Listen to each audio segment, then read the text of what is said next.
tentang benda, bangunan, ataupun makam yang bisa dianggap sebagai sebuah cagar budaya di suatu wilayah. Yang terakhir terkait kegiatan ziarah kubur yang dilegalkan oleh Al-Imam Asy-Syafi'i, yang dianut oleh mayoritas masyarakat Indonesia, juga mayoritas Kabupaten Bekasi. Cagar budaya tidak bisa ditetapkan oleh personal. Apakah itu benar makamnya di situ, dan siapakah raden-raden yang tersebut itu, ataukah tokoh fiksi? Juga kita harus dengar pendapat MUI Kabupaten Bekasi, apa hukumnya dengan kegiatan-kegiatan yang ada di sana.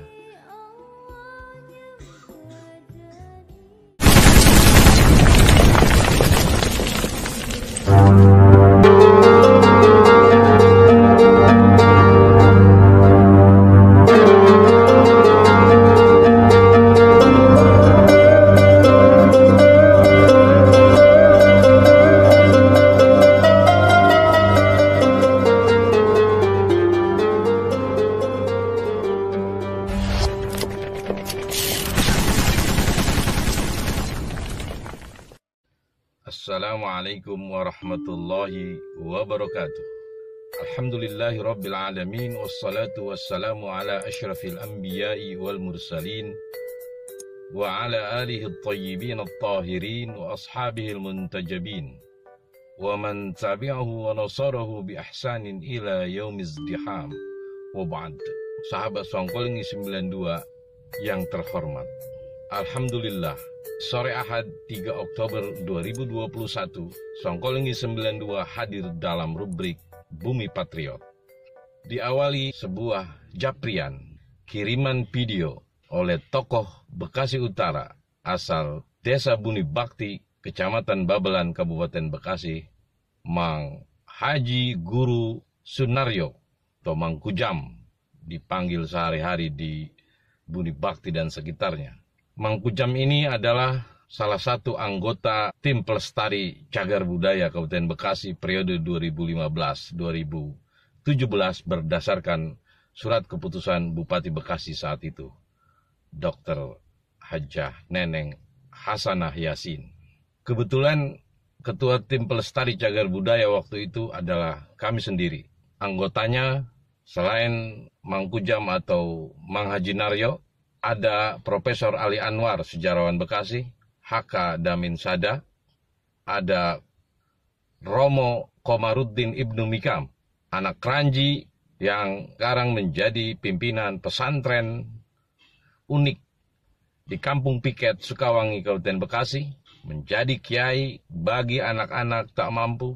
Romo Komaruddin Ibnu Mikam ini mengangkat harkat martabat mereka dengan mendirikan sekolah rakyat, sekolah yang mengkombinasikan pelajaran agama dan umum tentunya, juga mengenalkan alam semesta, hamparan bumi yang sangat luas di pesantren tersebut. Romo Komar Ibnu Mikam adalah pimpinan pesantren Alam Prasasti namanya. Kembali kepada tim pelestari cagar budaya, jumlah kita waktu itu menjadi 5 orang. Saya, Prof. Ali Anwar, Mang Kujam atau Mang Haji Naryo, HK Damin Sada, Jawara Bekasi, dan Romo Komaruddin Ibnu Mikam. Mang Kujam atau Mang Haji Naryo mengirimkan link YouTube milik Bekap Jabar TV. Kalau tidak salah ini Bung Abrai menjadi pengelola atau pemilik daripada channel Bekap Jabar TV ini.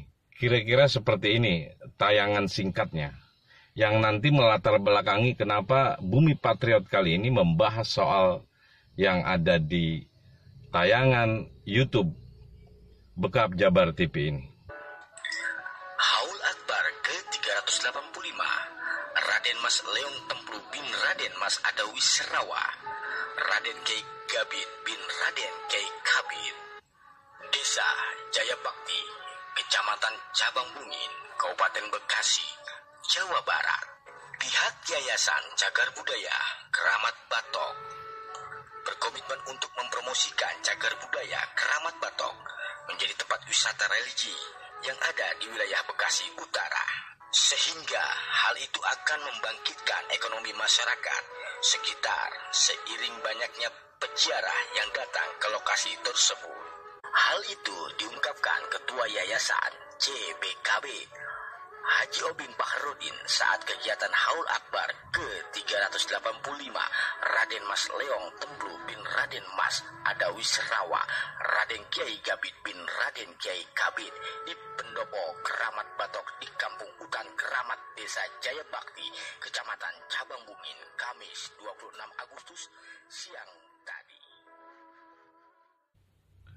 Baik sahabat Songkolingi 92, sudah kita dengar tadi sekilas tentang tayangan oleh Bekap Jabar TV terkait dua raden yang dihaulkan oleh sebuah yayasan yang menamakan diri sebagai Yayasan Cagar Budaya Keramat Batok, YCKB. Pimpinan Bang Haji Obing Baharudin. Beberapa tahun lalu, Bang Obing ini ketua Kamar Dagang dan Industri Kadin Kabupaten Bekasi. Ada yang ingin kita telaah, teliti, kita bahas dalam rubrik Bumi Patriot kali ini. Pertama, tentang benda bangunan ataupun makam yang bisa dianggap sebagai sebuah cagar budaya di suatu wilayah.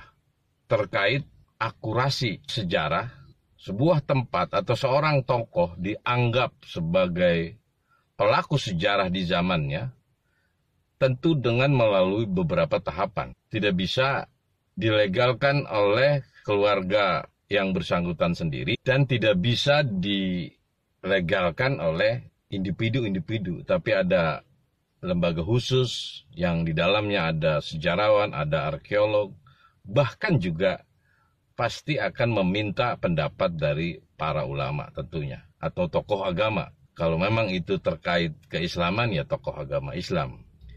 Yang terakhir terkait kegiatan ziarah kubur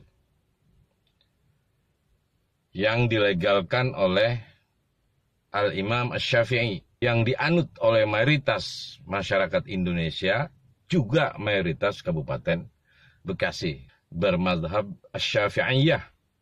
Sahabat Songkolingi 92, yang pertama, sebagai sesama bocah Bekasi tentu senang setiap generasi Bekasi mencintai leluhur, mendoakan leluhur, berhaul, mengadakan haul. Haul itu putaran 1 tahun yang berisi zikir, tasbih, tahmid, takbir, dan nasihat-nasihat keagamaan oleh para kiai dan ulama tentunya. Itu tentu tidak bisa kita bantah. Tetapi ada hal yang harus dibikin final dalam hal ini. Keberadaan peraturan daerah nomor 5 kalau nggak salah tahun 2013 tentang pelestarian cagar budaya Kabupaten Bekasi, dan waktu itu saya sendiri ketua pansusnya. Di dalam perda itu termaktub tentang pemerintah daerah membentuk tim pelestarian cagar budaya yang disetujui oleh DPRD Kabupaten Bekasi. Dalam hal ini Komisi 2 yang terkait dengan Dinas Budaya, Pemuda, Pariwisata, dan Olahraga. Pada tahun 2015, kami ditetapkan sebagai tim pelestarian cagar budaya oleh Bupati Bekasi waktu itu, Dr. Hajah Neneng Hasanah Yasin. Dan dibekukan 2 tahun setelahnya, karena berbagai pertimbangan politik waktu itu, dan juga ada masyarakat dari selatan Kabupaten Bekasi yang dalam tanda kutip memprotes daripada susunan tim cagar budaya yang diketuai oleh anggota DPRD, saya sendiri. Padahal saya katanya udah digaji pakai duit APBD sebagai dewan, tapi kenapa ngambil gaji juga di tim cagar budaya? Waktu itu digaji per 6 bulan sekali, kalau nggak salah tiap bulan gope 500 rupiah, gope 1000 ya. Akhirnya Bu Neneng bilang, "Bang, ini banyak banget, ini udah mau pilkada 2017. Gimana kalau saya bekukan ini ya? Gimana kalau gue bekukan ini ya?" Begitu bahasa bercandanya Bu Neneng. Saya bilang, "Iya Bu." Tetapi yang saya pikirkan, yang pengkritik-pengkritik itu tadi tidak bersuara lagi ketika tim cagar budaya nggak ada. Harusnya kan agar dibubarkan tim cagar budaya, tapi juga ada solusi, yaitu membentuk kembali tim cagar budaya. Itu baru pahlawan, itu baru sebuah perjuangan yang luar biasa. Jadi membawa solusi, ngeritik, oke, tapi kasih solusi, itu yang paling baik. Karena tidak ada tim pelestari cagar budaya, makanya tadi pas Mang Kujam kirim link video itu saya kaget. Itu ada yayasan, walaupun didirikan secara pribadi, Yayasan Cagar Budaya Keramat Batok. Setahu saya, ketika saya menjadi tim pelestari cagar budaya, baru ada 2 atau 3 yang akan kita teliti bersama arkeolog dan juga melibatkan ulama, karena di situ salah satunya adalah Masjid Mujahidin di Cibarusah yang akan diteliti apakah akan menjadi bangunan cagar budaya. Kemudian situs Buni di Kecamatan Babelan dan juga Saung Ranggon di Kecamatan Cikarang Barat. Sementara Keramat Batok tidak ada pembahasan oleh kita, makanya saya agak kaget kalau itu disebut cagar budaya, karena sebuah tempat bangunan menjadi cagar budaya setelah diadakan penelitian dan nanti disahkan oleh Bupati Bekasi ketika tim pelestari cagar budaya telah melalui tahapan-tahapan penelitian tersebut. Nah, khusus Keramat Batok ini yang menghaulkan, tadi ada Raden disebut, ada 2 Raden, Kiai penyebar Islam yang sakti mandraguna katanya, dari Sumedang Larang, daerah Sumedang, yang ada kisahnya lalu kenapa sampai dimakamkan di Desa Jaya Bakti, Kecamatan Cabang Bungin, Kabupaten Bekasi. Saya tidak akan membahas itu, tapi saya ingin membahas bahwa cagar budaya tidak bisa ditetapkan oleh personal-personal. Nah, yang kedua adalah tentang keabsahan sebuah sejarah. Saya ambil contoh nggak jauh-jauh. Kenapa saya selalu koar-koar, selalu ngotot agar ada monumen perjuangan Kiai Haji Nur Ali, ada di Cikarang Timur, alhamdulillah, di Waluya sana Jalan Citarik, di Taman Citarik Kota. Di kota Bekasi juga ada di Jalan M. Hasibuan di pinggir kali, walaupun salah menurut Profesor Ari Anwar konstruksinya. Karena saya pikir Kiai Haji Nur Ali resmi menjadi pahlawan nasional, pejuang, berdasarkan kajian-kajian sejarah dan ditetapkan oleh Presiden Republik Indonesia sebagai pahlawan nasional. Makanya saya bukan feodal, tapi saya menjalankan fungsi DPRD sesuai aturan yang berlaku, sesuai fakta-fakta yang tertulis, sesuai sejarah yang valid, yang memang oleh Profesor Ali Anwar, sejarawan Bekasi dan lain-lain juga diakui bahwa Kiai Haji Nur Ali itu memang adalah seorang pejuang. Makanya mungkin tampaknya saya feodal, tapi bukan itu. Karena saya lihat bahwa pahlawan satu-satunya yang sudah diresmikan oleh negara yaitu Kiai Nur Ali, maka generasi Bekasi lihat itu, contoh itu. Mungkin kalau nyontoh Nabi terlalu jauh, contoh Kiai Nur Ali. Bagaimana Kiai Nur Ali bersikap kepada orang Islam, kepada non-Muslim. Bagaimana Kiai berteman dengan orang-orang dari luar Bekasi ketika zaman perjuangan dan zaman mengisi pembangunan di Kabupaten Bekasi. Karena beliau adalah PJS Bupati Jatinegara waktu itu, sebelum namanya berganti menjadi Kabupaten Bekasi. Jadi khusus Keramat Batok ini, agar pemerintah daerah mengklirkan persoalan Keramat Batok. Kalau memang belum ada tim pelestari cagar budaya yang resmi, bisa dikumpulkan sejarawan, budayawan, arkeolog, dan MUI Kabupaten Bekasi untuk membahas Keramat Batok. Kenapa MUI Kabupaten Bekasi? Sebab ini terkait masalah yang ketiga tadi yang saya sebut, yaitu ziarah kubur. Semua imam mazhab yang 4, tapi untuk perempuan dibolehkan, tapi dengan syarat-syarat yang sangat ketat. Keberadaan makam. Semua imam mazhab yang 4, Imam Hanafi, Imam Maliki, Imam Syafi'i, Imam Hambali, semuanya sepakat sunnah bagi laki-laki untuk ziarah kubur. Dan dalam mazhab Imam Syafi'i yang kita anut, perempuan pun disunahkan, tapi dengan catatan-catatan tentunya. Sebab dikhawatirkan kalau cewek itu kan ke kubur, jangan sampai menimbulkan fitnah, bersolek-solek yang kira-kira mendatangkan syahwat, terus mungkin gerung-gerung di depan kuburan. Ini tidak dibolehkan, jatuhnya makruh, bahkan haram. Makanya 4 mazhab itu sebetulnya laki-laki disunahkan, tapi untuk perempuannya memang dibolehkan, tapi dengan syarat-syarat yang sangat ketat. Nah, terkait kubur, yang tadi disebutkan oleh Bekap Jabar TV, Raden Mas Leong Templu bin Raden Mas Ada Wisrawa, dan makam Raden Kiai Gabid bin Raden Kiai Kabid. Berarti karena tim pelestari cagar budaya nggak ada, maka sejarawan, arkeolog, budayawan, Majelis Ulama Indonesia Kabupaten Bekasi, dan pihak-pihak terkait dari menamakan diri Yayasan Cagar Budaya Keramat Batok, itu bertemu, berdiskusi. Peran ulama itu penting. Kita tidak anti ziarah kubur. Disunahkan oleh Imam Syafi'i bagi laki-laki dan perempuan dengan syarat-syarat yang ketat tentunya. Tapi kita nggak mau terjadi khurafat, mistis, dan sebagainya, walaupun saya sendiri belum pernah ke makam tersebut.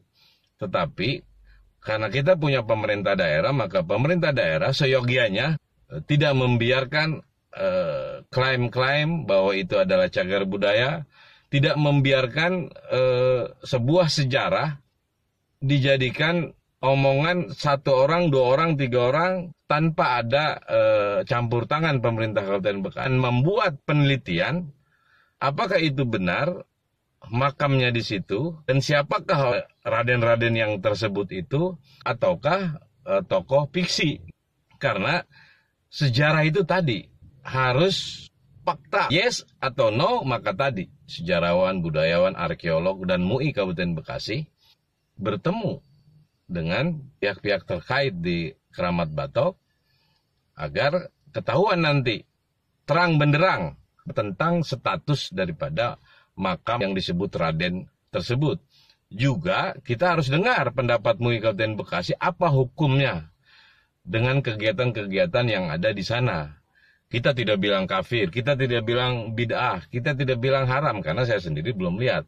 Tapi kita kembalikan kepada institusi yang berwenang, yaitu Majelis Ulama Indonesia Kabupaten Bekasi. Nah, jadi di tim itu komplit. Nah, jadi nanti tidak ada lagi pro dan kontra. Kalau sudah ditetapkan secara resmi, walaupun sekarang tim pelestari cagar budaya setelah saya pimpin dibubarkan dengan 4 anggota, belum ada lagi tim tersebut, belum ada lagi tim yang sama. Wallahu alam kenapa belum terbentuk sampai sekarang, dan wallahu alam juga kenapa warga selatan Kabupaten Bekasi yang waktu itu menolak tim pelestari cagar budaya yang saya pimpin, lalu diam saja tidak menekan pemerintah daerah Kabupaten Bekasi untuk membentuk kembali tim pelestari cagar budaya Kabupaten Bekasi. Demikian sahabat Songkolingi 92, khusus kepada sahabat-sahabatku masyarakat Jaya Bakti Kecamatan Cabang Bungin Kabupaten Bekasi. Ini adalah tayangan yang mencerdaskan tentang status Keramat Batok, bahwa pengetahuan agama itu sangat penting disebarkan oleh Majelis Ulama Indonesia yang sesuai ajaran-ajaran yang telah memang dianut oleh sebagian besar daripada warga Kabupaten Bekasi, yaitu madhab Al-Imam Asy-Syafi'i radhiyallahu an. Salam Bekasi, salam peradaban. Wassalamualaikum warahmatullahi wabarakatuh.